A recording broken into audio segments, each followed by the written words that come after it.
चलिए स्टार्ट करते हैं लेक्चर को, बायोटेक्नोलॉजी एंड इट्स एप्लीकेशन। तो बायोटेक्नोलॉजी एंड इट्स एप्लीकेशन, देखिए प्रीवियस चैप्टर में आप पढ़े हैं बायोटेक्नोलॉजी प्रिंसिपल्स के बारे में। तो बायोटेक्नोलॉजी है क्या? बायोटेक्नोलॉजी एक ऐसा साइंस है जो प्रॉफिट देता है। किसको प्रॉफिट देता है? ह्यूमंस को देता है, ठीक है। और ह्यूमंस को प्रॉफिट देता है किसकी मदद से?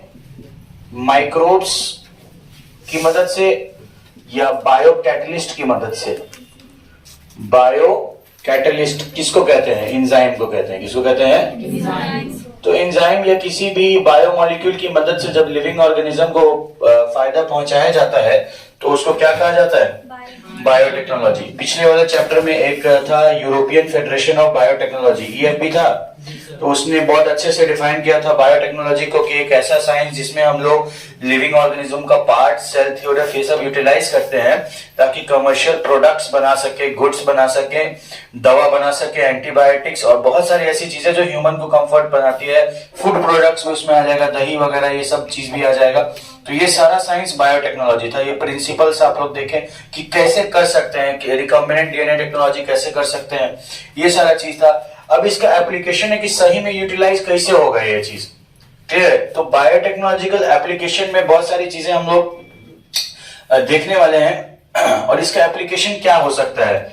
जैसे कुछ अगर चीजों का बात किया जाए तो उसमें आप जानते हैं कि पॉपुलेशन हम लोगों का काफी ज्यादा बढ़ गया है और बढ़ते ही जा रहे हैं और आने वाले टाइम पे और पॉपुलेशन जो है वो बढ़ जाएगा। तो पॉपुलेशन का बहुत ज्यादा बढ़ना से क्या होगा कि रिसोर्सेज तो हमारा लिमिटेड है ना, हमारा सारा रिसोर्सेज लिमिटेड है और वो रिसोर्सेज लिमिटेड है तो उसका कुछ तो करना पड़ेगा ना, है ना।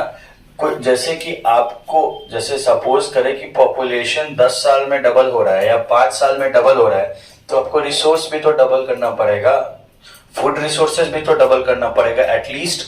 तो फूड रिसोर्सेज जब आप डबल करेंगे तो आप पहले सोचिए कि आपके पास तो रिसोर्सेज लिमिटेड है, जमीन भी लिमिटेड है ना। तो उतना ही जमीन में वही क्रॉप वैरायटी में आपको क्या करना है कि आपको प्रोडक्टिविटी को बढ़ाना है। जैसे इतिहास में एक प्रोडक्टिविटी हुआ भी था जिसको ग्रीन रिवॉल्यूशन कहते हैं। क्या कहते हैं? तो ग्रीन रिवॉल्यूशन में फूड के मतलब कि फूड का क्वांटिटी को ट्रिपल कर दिया गया था, ठीक है। तो फूड को क्वांटिटी को ट्रिपल कर दिया गया था। ट्रिपल इसलिए किया गया था क्योंकि पॉपुलेशन जो है वो काफी ज्यादा बढ़ रहा था और पॉपुलेशन के बढ़ जाने के कारण क्या हुआ कि हम लोगों को वैसा कदम उठाना पड़ा, फूड को ट्रिपल करना पड़ा।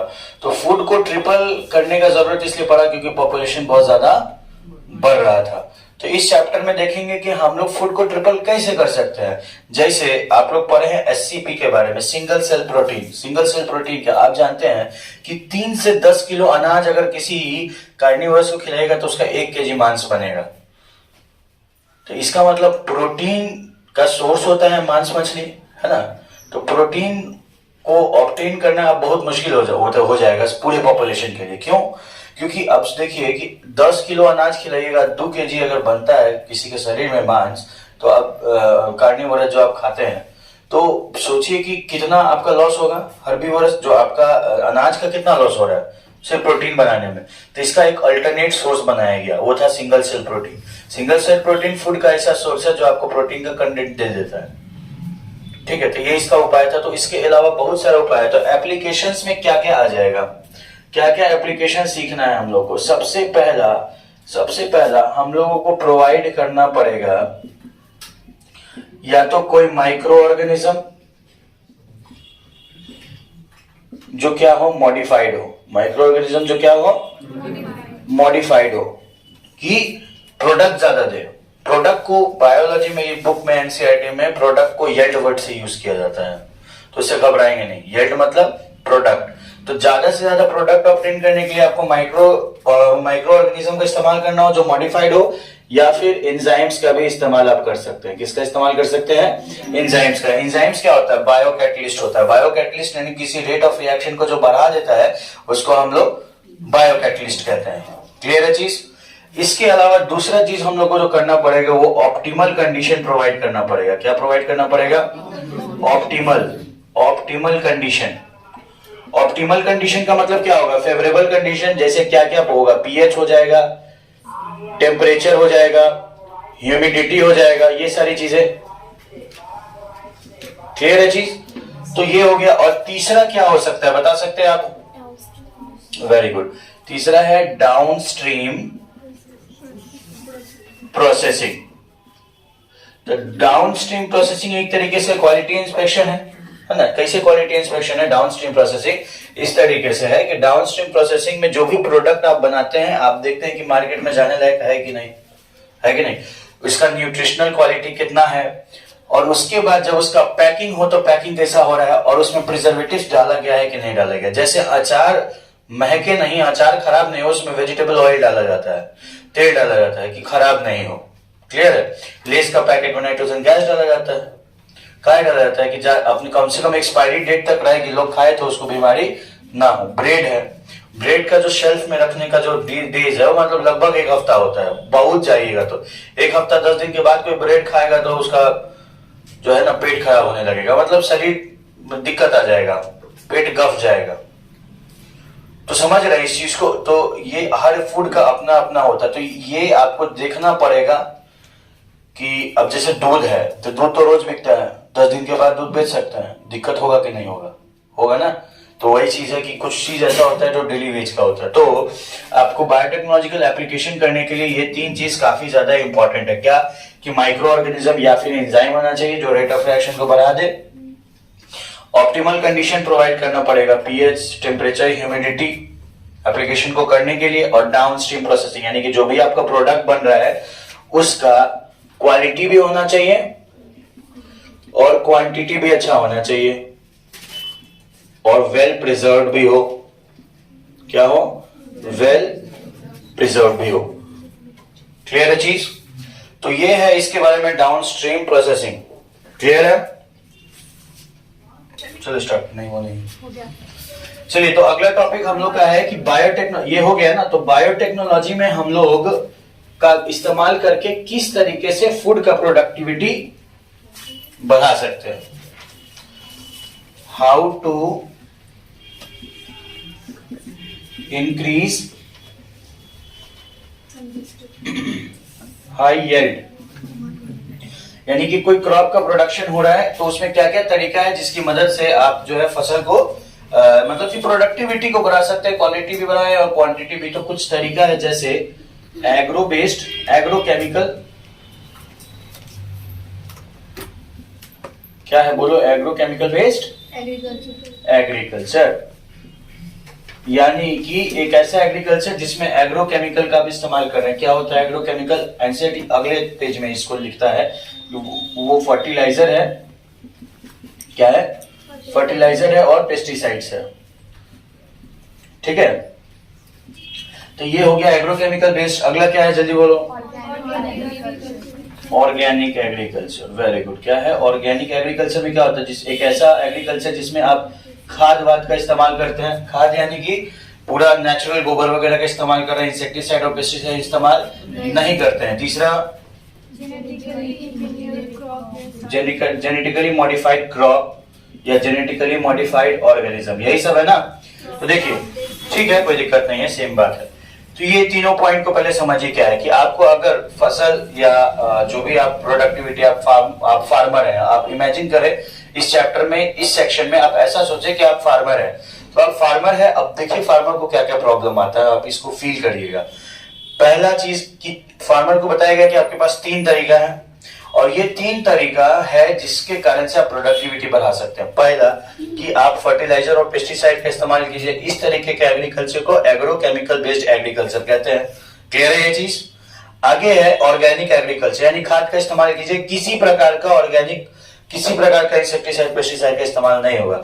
लेकिन ये ऑर्गेनिक फार्मिंग के पीछे बहुत राजनीति है। अगर आप कभी जाइएगा बिग बाजार या ये ऐसा बड़ा बड़ा मार्ट में जाइएगा, वहां देखिएगा ऑर्गेनिक सब्जी जो है एकदम शीशा में सजा के बढ़िया से रखता है, खूब दाम बढ़ाए रहता है ताकि आम आदमी उसको कम खरीदे, जो रोड पे बिकता है वो ज्यादा खरीदे। तो रोड पे जो सब्जी बिकता है वो एग्रो केमिकल बेस्ड वाला होता है, यानी कि फर्टिलाइजर पे। देखिए आपके साथ धोखा कैसे होता है। फर्टिलाइजर और पेस्टिसाइड्स जो है ये स्कैम, आपके साथ जो हो रहा है। तो फर्टिलाइजर और पेस्टिसाइड वाला सब्जी जो है आप खा रहे हैं क्योंकि सस्ता है। अब तुम सोचो कि जिस फसल में किसान को फर्टिलाइजर खरीदना पड़े, पेस्टिसाइड खरीदना पड़े, वो महंगा ना बिकना चाहिए। ऑर्गेनिक में क्या है, गोबर लग रहा है। अब ठीक है, खरीदबो करेगा तो इंसेक्टिसाइड पेस्टिसाइड से तो कम ही ना लगेगा। और अच्छा फार्मर है जो नेचुरल फार्मर है, जैसे एनसीईआरटी में बहुत सारा फार्मर हम लोग देखे कि एक कोई नाम था उनका जो पूरा फार्मिंग जबरदस्त तरीके से किए थे। वो कैटल को भी पाल रहे थे, फिर डक फार्मिंग भी किए थे, फिशरीज भी किए थे, और उन्हीं सब का वेस्ट, एक का वेस्ट दूसरे के लिए तो बाई प्रोडक्ट का काम हो रहा था वहां पर। तो बहुत अच्छा तरीका था। तो अब सोचिए अब होता क्या है, अब ये मार्केट स्कैम क्या है। स्कैम ये है कि सरकार क्या करती है, सारी सरकार, किसी एक सरकार की बात नहीं है, कि कोई भी सरकार, जैसे कि फर्टिलाइजर्स और पेस्टिसाइड्स वाले ना पैसा देते हैं सरकार को कि आप ऑर्गेनिक फार्मिंग वाले सब्जियों पे ज्यादा टैक्स लगाइए। ज्यादा टैक्स लगाया ज्यादा महंगा बिकेगा ना। और अगर ऑर्गेनिक फार्मिंग से अगर सब्जी प्रोड्यूस होने लगे और सस्ता मिले तो लोग वही ना खाएगा। हाँ, तो इसका दुकान बंद नहीं होगा, इसका दुकान बंद तो नहीं होना चाहिए। इसीलिए ये होता है आपके साथ। तो जब कोई चीज नया होता है ना आपके साथ, जैसे नोटेबंदी होता है, तो नोटबंदी होता है तो क्या होता है कि शुरू में लगता है कि बहुत गलत हो रहा है, बहुत गलत हो रहा है। फिर थोड़ा साल बीता, जनता भूल जाती है, फिर एनआरसी आ जाता है, फिर कुछ और आ जाता है, फिर भूल जाते हैं आप। तो कुछ ऐसा मेजर चीज होता है, फिर आप भूल ही जाते हैं ना। जनता है क्या करेगी, भूल जाएगी। सुशांत सिंह राजपूत मरेगा बस, और कुछ ना कुछ इधर, मतलब मीडिया आपको जो है डेविएट कर देगी। तो ये चीज देखे, ये बहुत मतलब हम लोगों के लिए बिल्कुल सही नहीं है ये चीज। फर्टिलाइजर्स आप पढ़े हैं, accumulation of toxic substance in food chain, यानी कि अगर ये इंसेक्टिसाइड पेस्टिसाइड फूड चेन में चला जाएगा, यानी टॉक्सिक सब्सटेंस आपके बॉडी में जा रहा है ना, तो आप ऑलरेडी अच्छा खाना नहीं खा रहे हैं। ये एक चीज है। अब आगे है ऑर्गेनिक एग्रीकल्चर। ऑर्गेनिक एग्रीकल्चर तो समझते ही हैं, पूरा ऑर्गेनिक तरीके से नेचुरल चीजों का इस्तेमाल, गोबर वगैरह, खाद वगैरह का इस्तेमाल कर रहे हैं ताकि प्रोडक्टिविटी को बढ़ाया जा सके। लेकिन ये थोड़ा सा मुश्किल है। इसके अलावा कैसे मुश्किल है अभी बात करेंगे। और जेनेटिकली मॉडिफाइड क्रॉप जो है, मान लीजिए कि कोई क्रॉप है जिसका जेनेटिक्स चेंज कर दिए हम, कैसे जेनेटिक्स चेंज करिएगा, रिकॉम्बिनेंट डीएनए टेक्नोलॉजी जो पिछला चैप्टर में पढ़े हैं। तो रिकॉम्बिनेंट डीएनए टेक्नोलॉजी की मदद से आप किसी भी क्रॉप को मॉडिफाई किए, और मॉडिफाइड ऐसा किया कि उसका क्वालिटी क्वांटिटी दोनों बढ़ गया। तो ये एक उपाय दिखता है फार्मर के पास कि हाँ ये ठीक है। अब देखिए फार्मर को दिक्कत क्या आता है। आपका एनसीईआरटी इसके जस्ट बाद बात करता है ग्रीन रिवॉल्यूशन के बारे में। किसके बारे में? तो ग्रीन रिवॉल्यूशन एक ऐसा रिवॉल्यूशन था जिसमें फूड के अमाउंट को क्या कर दिया गया था भाई? ट्रिपल कर दिया गया था। फूड के अमाउंट को क्या कर दिया गया था? ट्रिपल कर दिया गया था। फिर भी पॉपुलेशन की डिमांड को फुलफिल नहीं कर पाया। अब आप सोचिए, जितना फूड ओवरऑल वर्ल्ड में प्रोडक्शन होता है उसको ट्रिपल करने के बाद भी पूरा नहीं पड़ रहा था। तो आप समझिए कि फार्मर्स पे कितना प्रेशर होता है ना। ओवरऑल जो फार्मर प्रजाति है, जो जाति फार्मर्स की जाति है, उसमें कितना प्रेशर होता है। अगर वो ना हो तो हम लोगों का क्या होगा, आप सोच के देखिए एक बार। तो फिर अब है कि ऑर्गेनिक फार्मिंग। अब मान लेते हैं कि इंसेक्टिसाइड और पेस्टिसाइड महंगा आता है ना, महंगा, काफी महंगा आता है। तो इसका यूटिलाइज, अब एग्रोकेमिकल बेस्ड एग्रीकल्चर हमेशा करना फार्मर के बस का नहीं है, वो बहुत महंगा पड़ता है। देखते जाओ क्या प्रॉब्लम। देखिए, एक होता है बुक में पढ़ना, एक होता है प्रॉब्लम फेस करना। तो किसान लोग को बहुत प्रॉब्लम होता है। जैसे कि एग्रोकेमिकल बेस्ड एग्रीकल्चर करेगा तो पैसा लगेगा, हमेशा पैसा तो नहीं ना खर्चा कर सकता। ठीक है, कभी पैसा रहा किसी सीजन में तो कर दिया, जब नहीं रहेगा तो अब आपके पास जो ये तो हो गया कि ये यूज करिएगा तो थोड़ा ठीक है आपका। लेकिन जब आपका पैसा नहीं है तो आपके पास जो प्लांट का वैरायटी है वो लिमिटेड है, और आपके पास एक ऐसा वैरायटी है जो क्वालिटी ठीक ठाक दे देता है, क्वांटिटी बहुत ज्यादा क्वांटिटी भी देता है लेकिन बीमारी लग जाता है उसमें। या फिर ऐसा हो सकता है कि क्वांटिटी दे रहा है, क्वालिटी उतना नहीं दे पा रहा है। तो आपके पास जो वैरायटी है पहले से अनाज का वो बहुत लिमिटेड है, यानी कि आपको पैसा भी देखना है, आपके पास वैरायटी भी लिमिटेड है ना। तो इन दोनों में किसान लोगों को बहुत प्रॉब्लम होगा। ऑर्गेनिक एग्रीकल्चर करने जाएगा तो उतना क्वालिटी क्वांटिटी नहीं हो पाएगा, तो पैसा खर्चा करेगा तो फिर उसको इकोनॉमिकल मार झेलना पड़ेगा। सब्जी महंगा हो जाएगा तो लोग गोश्त मछली खाने लगेगा, मांस मछली खाने लगेगा। ये भी तो होगा ना प्रॉब्लम।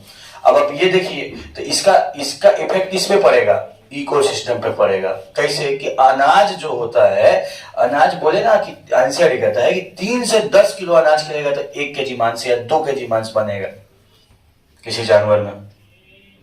तो प्रोटीन का बनना कितना मुश्किल बात है। अनाज कितना खर्चा हो रहा है, 10 किलो, बन कितना रहा है, 1 किलो।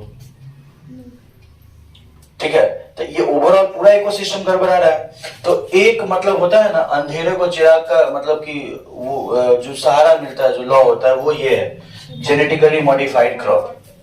क्या होता है जेनेटिकली मॉडिफाइड क्रॉप, कि हम क्रॉप को इस तरीके का बना दें, फसल को, पेड़ को, अनाज को इस तरीके का बना दें कि उसमें खुद से कैपेसिटी आ जाए बीमारी से लड़ने का भी और सॉइल से न्यूट्रिशन लेने का भी, और इसके अलावा असहनीय परिस्थिति को झेलने का भी।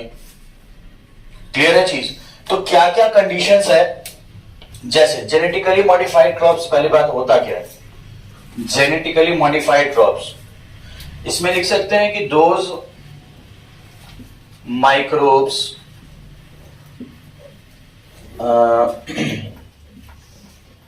microbes like bacteria, virus or fungi genetically modified for good yields। yield मतलब क्या होता है, प्रोडक्ट। अच्छा प्रोडक्ट ऑब्टेन करने के लिए जब हम लोग जेनेटिकली किसी ऑर्गेनिज्म को मॉडिफाई करते हैं, प्लांट को मॉडिफाई करते हैं या फिर प्लांट को मॉडिफाई करते हैं, तो मॉडिफिकेशन के बाद उसको जीएम यानी कि जेनेटिकली मॉडिफाइड क्रॉप बोल सकते हो, प्लांट बोल सकते हो। क्लियर है चीज। तो इन सब का रिजल्ट क्या होता है, तो इन सब का रिजल्ट ये होता है सबसे पहले कि प्लांट जो है वो अबायोटिक स्ट्रेस झेलने के काबिल आ जाता है। तो रिजल्ट क्या होता है पहले देखो, क्योंकि ये दो ठो में तो बहुत दिक्कत है ना। आप समझ रहे कितना प्रेशर है। ऐसे ही किसान लोग सुसाइड नहीं करता है देश में, और जो सरकार है वो सही डेटा भी प्रोवाइड नहीं करती है कि साल भर में कितना किसान सुसाइड करता है। सुसाइड करना एक आखिरी स्टेज होता है आदमी का। तो आप सोचिए कि क्या मानसिक तनाव से वो लोग गुजरते हैं।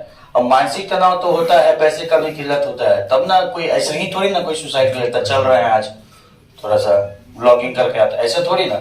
अब देखिए तो क्या क्या रिजल्ट्स क्या क्या भाई, रिजल्ट्स देख लेते हैं कि अगर आप जेनेटिकली मॉडिफाई तो आपका क्या क्या एक्सपेक्टेशन है कि प्लांट जो है वो अबायोटिक स्ट्रेस झेलने के काबिल हो जाएगा। अबायोटिक स्ट्रेस, अबायोटिक स्ट्रेस क्या होता है, बाढ़ आ गया, बाढ़ क्या बोलता है अंग्रेजी, बोल जल्दी से, फ्लड बोलता है। और सूखा होता है क्या बोलते हैं, ड्रॉट बोलते हैं। एसिड रेन हो गया, बहुत ज्यादा बारिश हो गया, सूखा पड़ गया, बारिश से नहीं हुआ, इस सब कंडीशन को प्लांट खुद झेल जाए तो ये क्या हो जाएगा तुम्हारा अबायोटिक स्ट्रेस झेल। उसके बाद दूसरा चीज, आप अगर आप चाहेंगे कि रिड्यूस्ड रिलायंस ऑन पेस्टिसाइड्स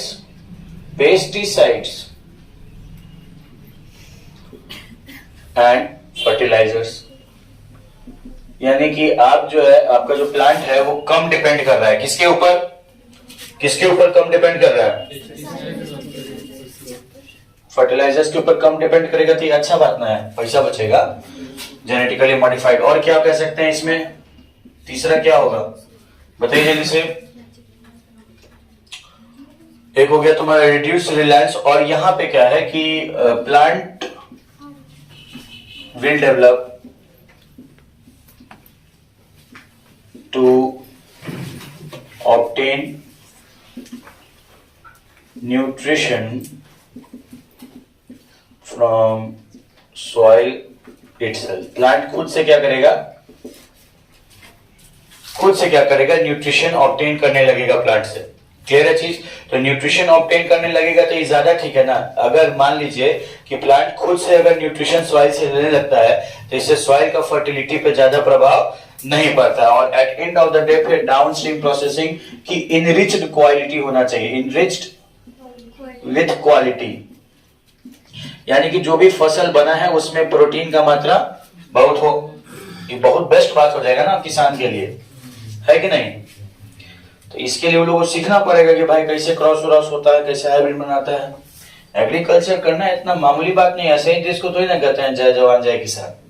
और इसका एग्जाम्पल आपके एनसीईआरटी में देता है, एक राइस है जिसका नाम है गोल्डन राइस। क्या नाम है? Golden rice. एक ऐसा राइस है आपके सीबीएसई और नीट बिहार व्हाट्सएप में पूछे हुआ है गोल्डन राइस के बारे में। गोल्डन राइस जो है विटामिन ए रिच्ड है। क्या रिच्ड है?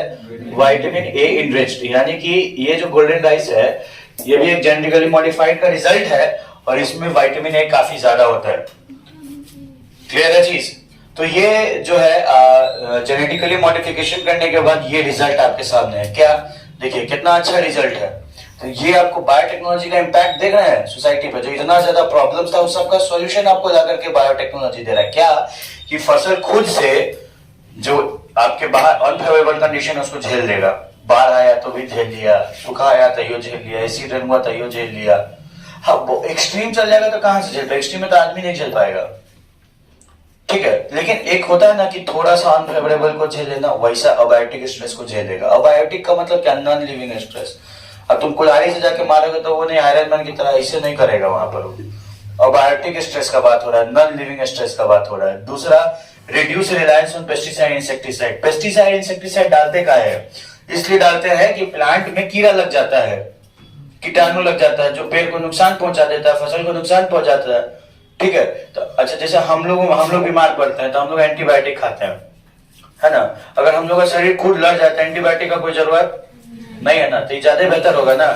तो उसी तरीके से प्लांट को बनाया जाता है कि ऐसे मॉडिफाई कर दो कि जरूरतें नहीं पड़े, पैसों बच जाएगा और नेचुरली ज्यादा बेहतर तरीका है, इम्यूनिटी डेवलप हो गया। तीसरा बात कि प्लांट जो है न्यूट्रिशन सॉइल से खुद ले लेगा, प्लांट न्यूट्रिशन खुद लेगा तो इस सॉइल के लिए ठीक है, उसके लिए सब बात है ना। खुद से काम करेगा, प्लांट का मेरिस्टेम भी एक्टिव रहेगा, टिश्यू वगैरह ठीक रहेगा, सॉइल का जो न्यूट्रिशनल क्वालिटी का वैल्यू है वो भी कम नहीं होगा। अब उसमें भी अलग अलग चीज होता है, जैसे क्रॉप रोटेशन नाम का एक चीज होता है, कहा जाता है। अब किसान लोग को बहुत नॉलेज होता है, ऐसे ही साइंटिस्ट आदमी होता है किसान। उसको जैसे कि किसान जब अनाज उगाता है, एक एक अनाज बार बार नहीं ना उगाता है एक जमीन पर, अलग अलग उगाता है। जैसे तुम सोचो कि मान लेते हैं कि चावल उगा रहा है, गेहूं उगा रहा है और फिर कहीं कोई और चीज उगा रहा है, ठीक है। मान लेते गोभी रोपे हुआ है, आलू रोपे हुआ है, ठीक है। तो मान लेते हैं कि गेहूं और चावल को नाइट्रोजन चाहिए 1 मिनट के लिए। ऐसा अज्यूम नहीं करना है कि होता ही है ऐसा, हम आपको समझाने के लिए बता रहे हैं कि चावल और गेहूं मान लेते हैं कि नाइट्रोजन चाहिए उसको, और इधर जो आलू रोपा है उसको फास्फोरस चाहिए। तो अगर बार बार आप चावल और गेहूं उगाते रहिए तो नाइट्रोजन खत्म ना हो जाएगा।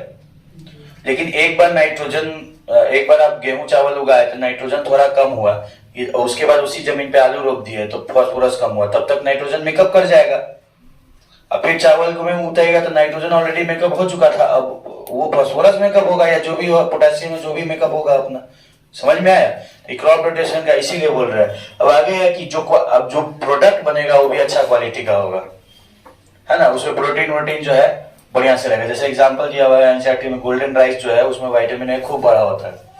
तो ये अच्छा बात है कि आपको सारा चीज से खर्चा वर्चा से भी बच गया, फिर पेस्टिसाइड का यूज भी नहीं करना पड़ा, टॉक्सिक सब्सटेंस आपके फूड चेन में आया भी नहीं और आपको न्यूट्रिशन भी अच्छा मिल गया। क्लियर है चीज? This was all about this lecture.